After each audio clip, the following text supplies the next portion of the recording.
But before we start, we will have a guest. Miss Katherine Makinney will be on to talk to us about January 6th and her website, American POWs. And we're going to go ahead and have her on. She is waiting right now. And we're just going to start this show off with a bang with Miss Katherine. Miss Katherine, welcome to the show today.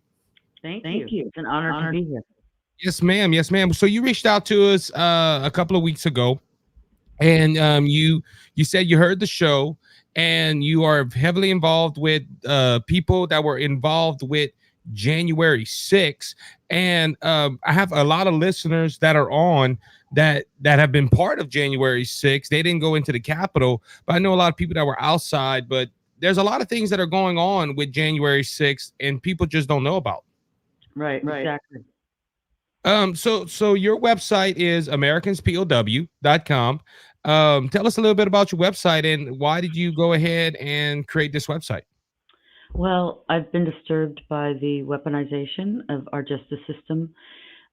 One of the things that sets the United States apart from other countries is rule of law. In other words, justice is supposed to be blind, regardless of your gender, skin color, ideology, what have you. You will be treated the same in our justice system. That is no longer true, and January 6th is a very great example. And so it's very alarming. Um, I was praying about it. I was disturbed by what's happening to these people, and this idea came to me that I think a lot of people feel very, very concerned about it, but there's not much we can do.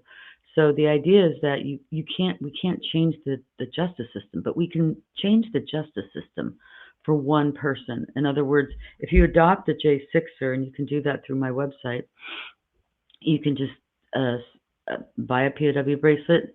You get someone randomly, or you can go through the website and read the stories and pick someone on your own. But then that person, there's a card that comes with it. It's an address, their particular needs, whether they have Give, Send, Go account, or what they're struggling with, what they might need prayer with, or you can advocate for them as well. We need to put pressure on, particularly our congressmen. So that's the gist of it. People have told me they get very connected with these people because they were just they were just patriots. They were people that loved America that went to the Capitol to express a grievance, and there were there were FBI agents in the crowd. There were the Capitol Police violated DC law and started basically attacking them. So there was a melee, and the there's a lot of different stories about what exactly happened at the Capitol, but you do have footage of the Capitol Police letting people in, and so to prosecute these people with 4 to 22 years is just very disturbing. And that's what I was gonna ask, because I a lot of people ask me my view on January 6th, and I tell them, look, I don't think people should have went into the Capitol the way they did. We know they had some insiders in there. We know we had some people that were promoting violence, and that part was wrong. But I do agree with you on the sentences that these people were getting maximum punishment for misdemeanor acts. And look, January 6th was horrible in my opinion. I think it hurt us more than anything. But your website says you've read 240 stories alone of individuals. And look, I have a good friend that I've introduced you to them, called Two Mics Live, Mike Calderese. Mike Calderese was there in the crowd, but he didn't go to the Capitol. And Mike, if you're watching, you can go ahead and comment. But there were several people that went there because, like you said, they were patriotic. They thought something happened on election day, and they wanted something there. They wanted to go ahead and just tell Congress, hey, we think you should look into this. And it, unfortunately, the bad overlooked all the good that was there. Yeah, yeah, but there have been other uh, protests, riots, what have you, such as the year before, BLM had burned a federal building, Right. right across the street, and those people, most of them were released without any charges. So again, if you're on the left, a lot is okay. You can break the law with impunity. But if you're on the right, particularly in DC, don't jaywalk. Don't jaywalk, you know. So, yeah, and you're correct. They were what the DOJ is doing is something called stacking. It's not just trespassing charge. It's a disorderly charge. It's disorderly in public. They stack these charges, and then they were grabbing a felony count from a financial crime statute for to make a felony destruction of evidence of documents while a investigation is going on. That's essentially what statute 1512C2 was. And they just pulled it, never been used this way before, twisted it, and took the obstruction charge so that they had a felony, and that enabled them then to upgrade misdemeanors so that it could maximize sentences. The whole goal is very punitive. It's punishing people for being Trump supporters. And that's what I'm about to say. They just did the same thing they did to Donald Trump because, Mhm. especially with the Alvin Bragg case, and this was a misdemeanor at the most. And Alvin Bragg just went ahead and upped the charges to where it couldn't pass the statute of limitation, and it was a felony. So they can say, "Hey, he's a convicted felon." And I agree with you on the double standard. I don't know if you saw the episode last week, but I quoted the scripture that said, "A double-minded man is unstable in all his ways." And I said, you can just use double-minded and change man to country, political party, whatever. And I see this in our Justice Department. You're right. If you are part of the right way of the aisle, unfortunately, you are outcast. You're sent to the maximum sentence, while the left, like you said, B&M riots were going on. You had CNN in the back saying, "Hey, this is a mostly peaceful protest and a building's burning down, and these people are walking away scot-free with misdemeanors." And what is funny is you talked about the federal building. I remember, I think it was CNN that said it. They was like, well, the reason he didn't get the maximum sentence because he did it at night and nobody was harmed. I thought arson was arson, to be honest with you. Yeah. Well, the other thing is that there were 5 people that died that day, and they were all Trump supporters. Right.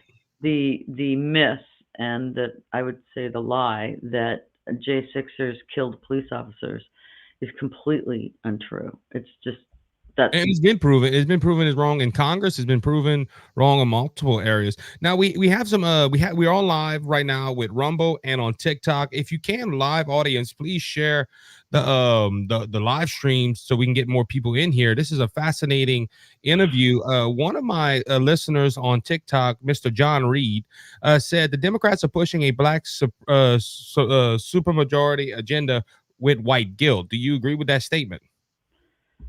um I'm not exactly sure what he means in regards to January 6th. I'm not. Yeah. Can you, can you clarify for me? Well, I think what he's talking about it, and John, if you can, please clarify a little bit, if you can. Um, I think what he's talking about is, could we compare in January 6th to Black Lives Matter? And the Black Lives Matter folks get off scot-free, and most of the people that were at January 6th is white folk. So, I think that's what he's trying to make the comparison to right there. You know what's interesting is there were a lot of Black and Hispanics that were caught up in it and have been prosecuted. So their crime really is that they were Trump supporters. Right, and Yeah. that's. I think you can take out the race part right there and just say, hey, if you're a Republican, especially if you're a African American Republican, you're in Yeah. trouble more because you have a lot of stuff. Also, we're getting 500 likes right now on TikTok. Please, TikTok, keep liking it. It gets more people into the live. Also, to my audience that are on Rumble, we have Mike Calderese on the excuse me, I can't talk this morning on the Rumble live, and Mike went ahead and said was definitely not all white at January 6th. And we know Mike Calderese was there. Right. Right. So after January 6th, we had the fallout of everything that happened that day. Um, you know, Again, we started seeing prosecutions of people that were unfortunately going to jail and stuff like that. Have you met any of these individuals that have went to jail? Yeah, no, I've spoken to them. I haven't met Yeah. them in person, but I've spoken to them over the phone. And the goal is to devastate them, to destroy their lives, and um, the the Christians tend to fare up much better because they have hope and they can lean on Him. But I'll tell you, there's been 2 suicides already. They're very good at Wow. destroying people's lives. Yeah, Yeah, and it's sad that like you said, justice is supposed to be blind, but you see the double standard, especially of January 6th and everyone else that was involved in that. Especially, like I said, look what they're doing to Donald Trump right now. You have people getting away scot free, and poor Donald Trump. He now the cases are kind of getting thrown out because of the Supreme Court case, but it's just sad, that especially Christians on our end, we have people that were going to an abortion clinic and just hang out and chill, and they were worshiping, and now they're in federal prison because of Biden's overreach of the Justice Department. yep, yeah, yeah. That's why I didn't call it anything to do with J6 because unfortunately I don't think it's limited to J6. They're Okay. doing that to abortion people praying in front of abortion clinics, basically political enemies. That's if they can. And by the way, they are very good at. Old Stalin used to say, "Show me the man, I'll find the crime." Right, Right. and that's they. It doesn't matter really. I mean, people need to be concerned about it because they're not necessarily safe because they're quote unquote obeying the law. They put Dinesh D'Souza in prison. Yep. Yeah. And that So, was before Biden. That was during the Obama administration. oh, I think the weaponization of our agencies is an Obama idea. Oh yeah. Yeah, yeah, Yeah. yeah. And, It and started you see Obama, he's holding a lot of the cards right now. He's holding a there. lot of the cards, and the George Clooney interview with his op-ed with New York Times this week shows it. He called Obama and asked him, "Hey, is it okay for me to do this?" And Obama's like, "Do whatever you want." That was kind of like Obama's blessing, and Obama used the IRS against conservative groups. Yes, And he like you did. said, it's sad that we come to a point in our government that we're like this, and it's sad. Right. They're using the IRS also if you're a conservative and you're outspoken and they don't like the they use the IRS to audit you. Most I mean most people I know, most patriots I know that are well known have gotten audited. And it's sad. Now I got a question because you mentioned it earlier. You don't singleize this to January 6th. You talk about all American POWs. So your goal with this website is to just not talk about January 6th. It's talking about everyone that has been involved with some way, shape, or form with this Department of Justice that is using their double standard to shut up people. Yeah. So look at Steve Bannon, Peter Navarro, and of course I think they would love to imprison Trump. But so the thing is, those people have resources and they have a platform, Right. and most of the J6ers do not. So they're much more vulnerable. They're also being, I would, I would call it tortured. They're being tortured in these prisons. Medical care is withheld. Some of them are being beaten. Their calories are restricted. Their medical care is restricted. Their visitation rights are so they're being treated in a way that's in violation of the Geneva Convention. We would treat our prisoners of war over in Iraq or Afghanistan better than these J6ers are being treated. And it's sad. It's sad that and these are all American citizens, correct? Yes, yep, all American citizens. Most of them had no prior record. They're good citizens. They just want to enjoy their family, do barbecue on weekends. They're firemen and police officers. In fact, interestingly enough, 72% of them were either vets or former law enforcement. Yeah, and, So and that's sad. That's sad that their lives have been ruined. And look, I'm not like I said, we're not gonna deny the fact that was a mistake that a lot of them went into the Capitol, but it wasn't worth prison time like this. And I guess it's because yeah, the Justice Department is going to say, well, this was insurrection and all this stuff. If I'm not mistaken, not one of these individuals were charged with insurrection. No, they weren't because it wouldn't stick. Because I don't remember an insurrection in history where people came without weapons. Correct. Yeah, yeah, no weapons whatsoever, and they are it's that again, for my audience that are watching on TikTok and Rumble, please like the show, please share the show with your friends, start getting into the comments. We have a ton of comments coming through our live stream right now on TikTok. There's some that are saying that we're spreading conspiracy. They one person just said people were charged with having weapons like guns at January 6th. So but I No, don't know if this person no, is no one. misinformed or what, but They're there was missing. no weapons. The only weapons they had was Capitol Police. No, they were said to have weapons. So a couple of them were police officers, and they had brought their batons. So that Okay. is theoretically a weapon. But Okay. the Yeah. weapons that the DOJ, when they said assault, they were flags. They were flagpoles, or in some cases, because the police were using their shields to push against them, people took the shields and were Okay. using that to push back.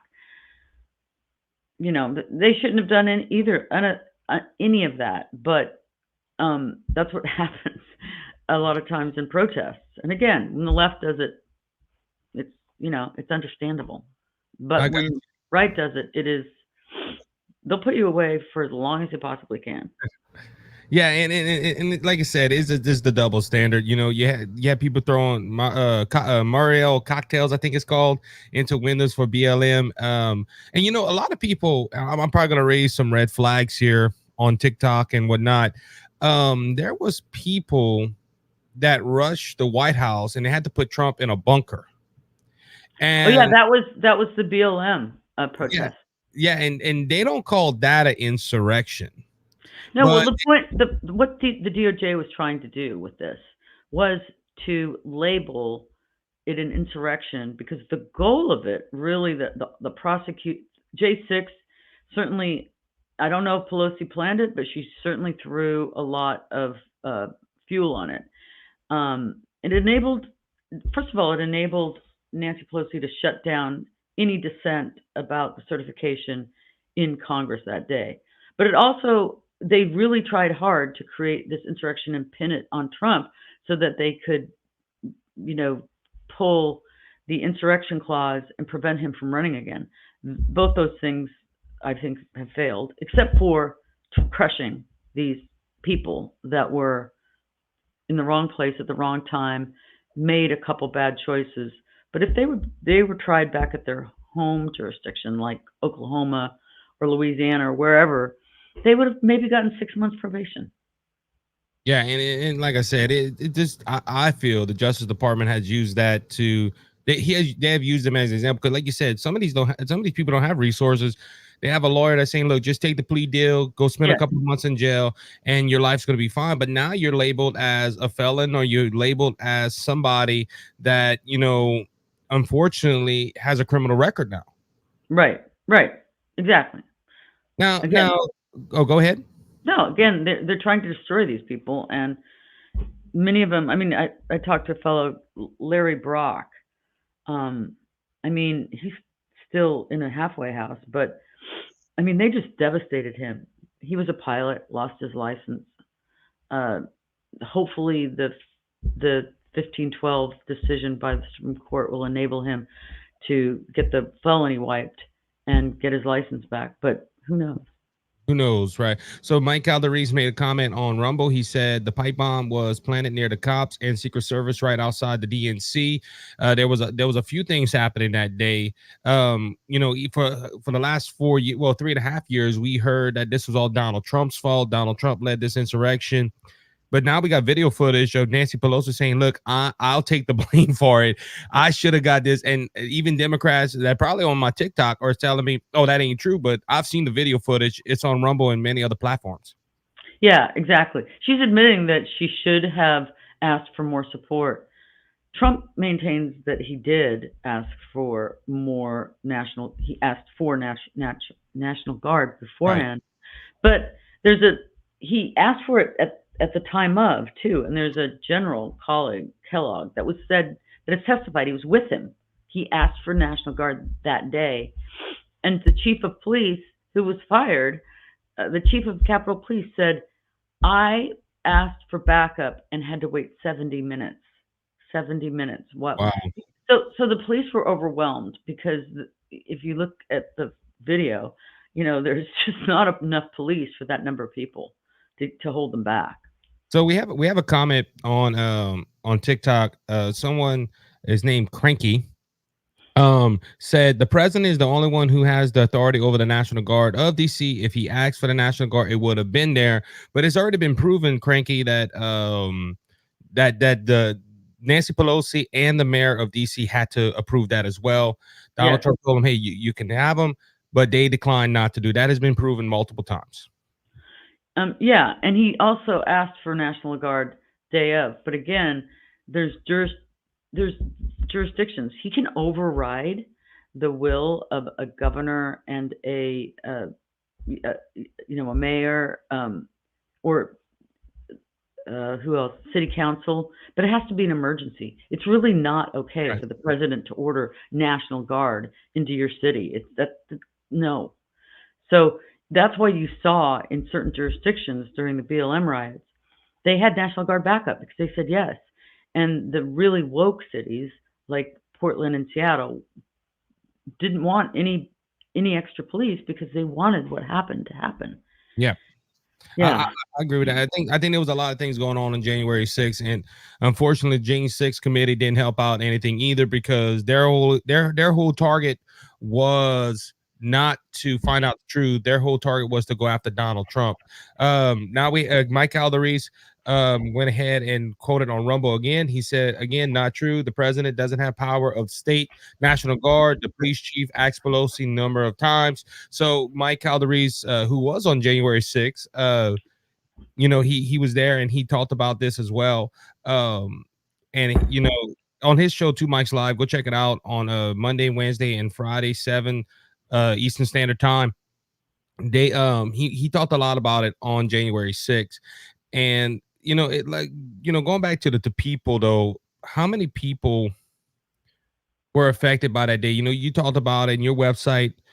You have a section right here of POW stories. I have your website pulled up, and the stories that are on this website, like you said, it's heartbreaking. You don't hear, you hear about Donald Trump, you hear about Michael Flynn, you hear about all these other people that were unjustly um prosecuted, Steve Bannon and all this, but all these stories on your website, you give these people a platform.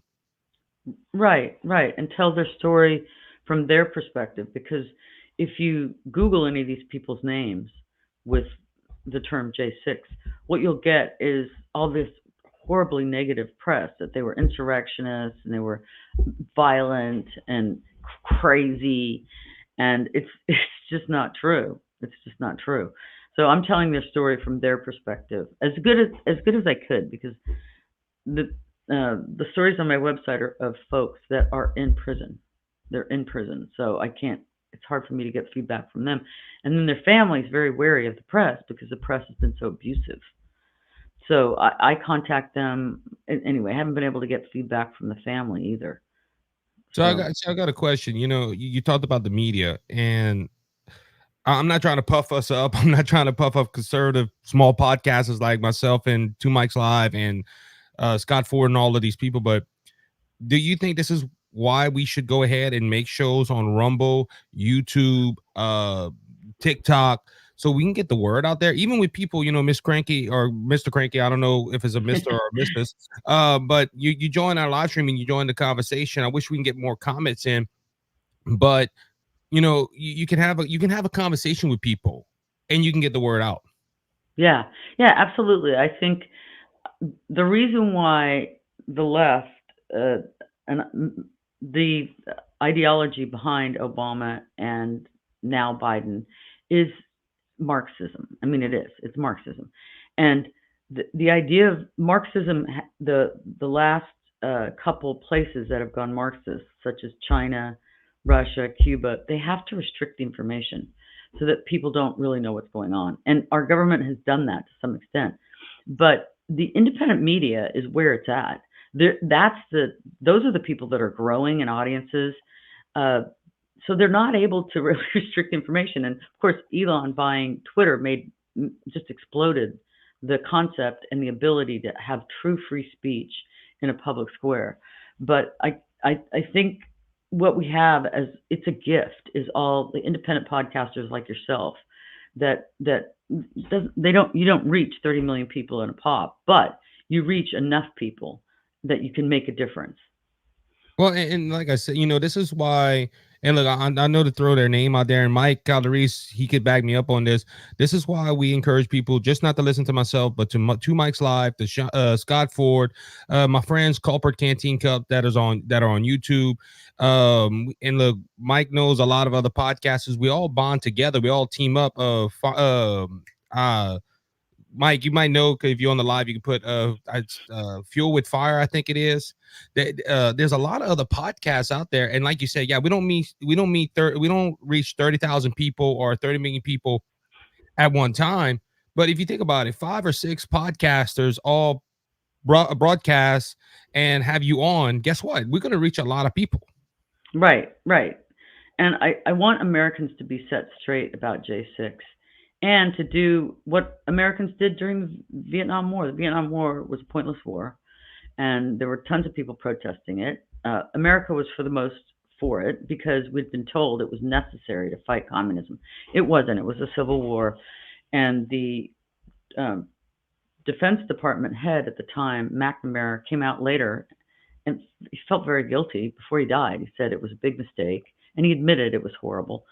So, what could people do? Well, a bunch of college students got together and made POW bracelets, and people were wearing POW bracelets. Now, we didn't have the internet, so we didn't know who these people were. Right. You just got a name and a number, and that was the person you prayed for and cared for. So, until they returned or the remains returned. And it was quite successful because it raised awareness quite a bit that what we were doing probably wasn't the right thing, and a lot of people were suffering. And so it's the same now. What the DOJ is doing is not right. Lot of people are suffering, and the more light is shed on it, well, look at Biden's mental capacity. The more light that is shed on something, it just falls apart in the light of day when a lot of people know about what's going on. So, thank you. Oh, no problem. John Reed, someone that's on the TikTok live said, I'm enjoying this podcast. Thank you for doing this. We are proud to do it, my friend. We are proud to do Miss Catherine. I know you're happy to do it. And we are at, and John brought this out earlier, 3.9 thousand likes on this Mhm. podcast so far. And please share the show if you like the show. Also on Rumble. I Come with Fire. That was the name of the other podcast. Thank you, Mike Calderese, that is in the Rumble live. So Miss Catherine, tell us a little, tell us how people can go ahead and get in contact with your website and tell them, what is your end goal for everything that your website is promoting. So it's AmericanPOWs.com. The goal is to raise awareness and get these people released. You can buy a bracelet. You can buy a bracelet for a friend, and you can wear it. And it's also a statement. It says, "I don't agree with what they're doing with the J6ers." It makes a statement. But you can also then make a difference in one person's life, writing them. I mean, they're like I said, they're in prison. They're not being treated well at all, and it's just a little form of blessing and light on their life. So, and I think knowing that people are outside and advocating for you makes all the difference in the world. Yes, ma'am. And in that point too, you may have your different beliefs of what happened on January 6th, but again, these are American citizens that are fighting to stay free in America, and Right. they need support, they need help. And like you said, we're not going to disagree that this was a bad choice, by some people. They were at the wrong place at the wrong time. But hey, give them justice, the right justice, like you said, a misdemeanor or probation or something, not 5 years, 6 years in jail, unfortunately. Right. Right. And then the DOJ does things that, like I said, would be violations of the Geneva Convention. The Geneva Convention is an agreement on that we signed on to, the U.S. did, on how to treat prisoners of war. And like I said, these people are not being treated at that same standard at all. One of the things they do is called diesel therapy, where if you're a problem, they will transfer you to another prison on this diesel bus, because they call it diesel therapy because the fumes are really noxious. Right. But you go to this other prison and they'll beat you a day or so there. Then you go to another prison. You're transferred to another prison, and then you're beaten there. And so there's things like that that they do that are cruel, Mm-hmm. inhumane, and the guards, for example, in the DC Gulag, mostly black, they're told that these white, mostly men, are white supremacists, and so Wow. they get beaten. One guy lost his sight temporarily. Another fellow lost teeth. There have been broken bones. It's it's bad. You can read the stories on my website, and they'll tell you. They give you a picture of what they did with Larry Brock. Larry Brock had served in two um, two tours of Afghanistan and Iraq, and he was fighting terrorists. He was an Air Force pilot. He was fighting terrorists. So what does the prison that he went to do? They place him in a cell with an Al Qaeda terrorist. Miss Catherine, we have a question from you from Calderise. He said, "What is the meaning of the upside down flag behind you?" So an upside down flag universally means it's a sign of distress. I need help. And so I feel like what is happening in terms of the weaponization of our justice system is a distress signal. It's a terrible thing. I wish people understood. Like the reason why the United States is so special and unique is because we had rule of law and equal scales of justice. We lose that, we're going to slip into a place that's not unlike, it doesn't differentiate us from third world countries. Yeah, and it's sad that we got to that point. I want to thank Megan for sending us some heart puffs. Thank you, appreciate it. And we also have a listener that said, "Look, I'm new to this live, but love the message. Thank you for getting it out there." So we got a lot of people that are probably going to look at your website right now from TikTok. So keep going, look at it. AmericanPOWs.com. Miss Catherine is the founder of that website, and she's doing a great work out there. And Miss Catherine, I don't know how much time you have left, but once again, tell people where to, tell them about the website because we want to get this message out. Yeah, yeah, People and need help.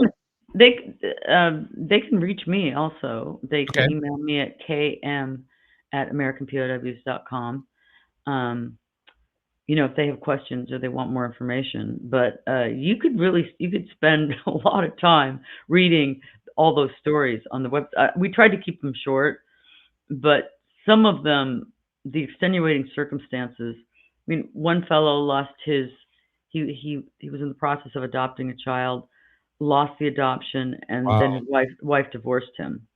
man. Um, Another guy was turned in by his son, was turned in to the FBI by his son. So, and now he's serving 5 or 6 years in prison. These stories are very dis- disturbing. That scripture that story remind me of the scripture. Remember, they said sons and daughters or relatives are going to turn you in. Now we know that was for the gospel's sake. It wasn't for a political agenda, but it just reminded me of that because somebody turning in their own father. I Yeah, understand for a true crime. Don't get me wrong. I'm not trying to endorse crimes or whatever, but you know and then Mike Calderise went ahead and comment on this. He said, and that kid is bragging about it. So, yeah, hey, yeah. what is the disturbing image, that we're getting in America that kids are turning, they do that in third world nations in communistic countries. Right. Well, they're demonizing the current regime and their PR firms, which are mainstream media, which are extensions of the DNC, essentially. They are creating a narrative, and they're good at creating narratives. I mean, but I always urge people to look at these narratives because it's almost all lies, right? We were told Right. the vaccine was safe and effective, and that the vaccine prevented infection and transmission. None of that's true. But in any case, the narrative that they're creating that is working on a large segment of the population is that J6 was this violent insurrection, and these people deserve to spend a decade in prison. And it's just, those are lies. They're lies. Right, right. Well, Miss Catherine, I want to thank you for coming on today. We got other topics we're going to go ahead and dive into, but again, you can reach you at kmamericanpows.com. They Hmm. go look at the website, American POWs. I'm seeing some of the bracelets right now. They look awesome. And bracelets are a good way to get the message out. I used to wear like 5 of them on my wrist, and unfortunately they all broke. But when I used to wear them, people would ask, "Well, what's your bracelet stand for?" And I can explain to them. So bracelets do stick out. People see it and they look at it, and it's a good way to get a message out there. And I encourage all my listeners, everyone that's on Rumble and on TikTok right now, go ahead and check it out. And somebody on TikTok just said, "God bless you, Kim." So they, keep doing the good work of patriotism and of the faith, and just keep doing what you're doing. I think you're doing a great work, and we will probably have you on later on down the road if you want to come back. Yeah, absolutely. Would You know, love I, I to. don't know. I don't know if you like talking to this Cajun conservative right here. I'm just saying. Yeah, I loved it. I've loved it. I've loved every So minute of so it. so where you're located in Oklahoma? You said earlier. No, no, no. I'm living in Tennessee, Oh, Franklin, Tennessee. Okay, Tennessee. you Yeah. did say that in your email. I apologize. Okay, But that's okay. but, I'm just saying, you like the accent, no, I'm messing. I got Yeah, that Cajun accent, people say. you do. You do. It's great. Love Well it. well, Miss Catherine, you have a good day, and thank you again for joining us, and please, everybody, go check out the website, AmericanPOWs.com, and, go support this great work. Thank you so much, Ivan. No problem, Miss Kim. That was I said Miss Kim, Miss Catherine McKinney from American POWs.com, doing a great work out there. Thank her again for coming on.